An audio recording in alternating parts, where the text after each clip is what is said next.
কলিয়াবৰৰ দেউৰী চিলাবন্ধাত সংঘটিত হৈছে জঘন্য কাণ্ড। লম্পট পিতৃৰ কামনা বলি হ'ল এইবাৰ 14 বছৰীয়া কন্যা। সভ্য সমাজৰ লজ্জাজনক ঘটনা। পাখণ্ড পিতৃৰ যৌন কামনা বলি হ'ল এইবাৰ 14 বছৰীয়া এগৰাকী কন্যা। লম্পট পিতৃয়ে নিজ ঘৰতে যৌন নিৰ্যাতন চলালে নিজ কন্যাসকলৰ। উল্লেখ্য যে কলিয়াবৰৰ দেউৰী চিলাবন্ধাত সংঘটিত হৈছে এই জঘন্য কাণ্ড। ৰাইজে হাতেলতে ধৰি উত্তম মাধ্যম ঘটালে লম্পট পিতৃৰ সমীনাথক। বৃহস্পতিবাৰে নিশা 8 মান বজাত লম্পট পিতৃ সমীনাথে সংঘটিত কৰে সভ্য সমাজক লজ্জাজনক কৰা এই জঘন্য কাণ্ড। ইপিনে নিশাই ঘটনাস্থলীত উপস্থিত হোৱা কলিয়াবৰ আৰক্ষীয়ে আটক কৰে লম্পট পিতৃ সমীনাথক। লগতে কিশোৰগৰাকীৰ স্বাস্থ্য পৰীক্ষাৰ ব্যৱস্থা কৰে আৰক্ষীয়ে।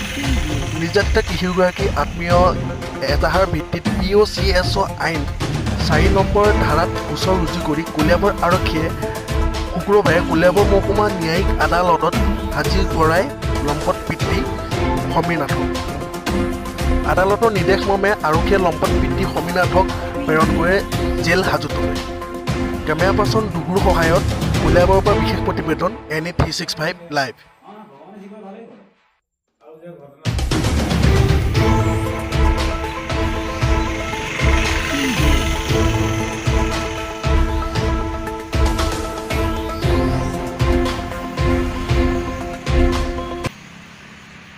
কলিয়াবৰ থানাৰ অন্তৰ্গত দেউৰী চিলাবন্ধাৰ গাঁৱত এজন মানুহক এনেকৈ কিবা অসৎ কাৰ্যৰ বহুদিনীয় সংগঠিত কৰি আছে বুলি কৈ নিজৰ ঘৰতে নিজৰ মাইনৰ দাঁতৰ আৰু সেই কথাটো গাঁৱৰ ৰাইজে গম পোৱা নাছিল। আজি গাঁৱৰ ৰাইজে গম পাই পেলাই তেওঁক অলপ পত্ৰ মাধ্যম দিলে। মই সেই খবৰটো পাই লগে লগে তেওঁ তাত গ'লোঁ।